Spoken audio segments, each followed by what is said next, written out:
The Gold Coast Amateur Beekeepers Society was really fortunate to get a grant program through the Community Bee Innovation Fund to develop a short course to help Queensland beekeepers learn practical techniques based on biotechnical management of their bees to help to control varroa. Varroa impacts the colonies, it impacts the pollination services that colonies provide, and it has flow-on effects to all the rest of agriculture that's reliant on honeybees. Biotechnical management are techniques that are based on mechanical control of mites and using the natural biology of the bees and the cycles of brood to help to control the mites population in the hive.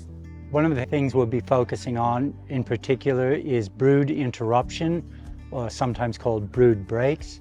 There's many different ways, and we will be covering these in the course to help people be able to do this according to their particular styles and methods. We're also going to be teaching how to raise a queen, and we will be covering some of the more basic right through to proper grafting of queens for larger numbers. And it gives people the opportunity to manipulate a colony in ways perhaps they've not known before, give them not just the how-to but the why, and this will enhance their capabilities as a beekeeper. Supporting beekeepers and helping them to develop techniques that they can use that are sustainable, that's where we're really trying to get to with this program.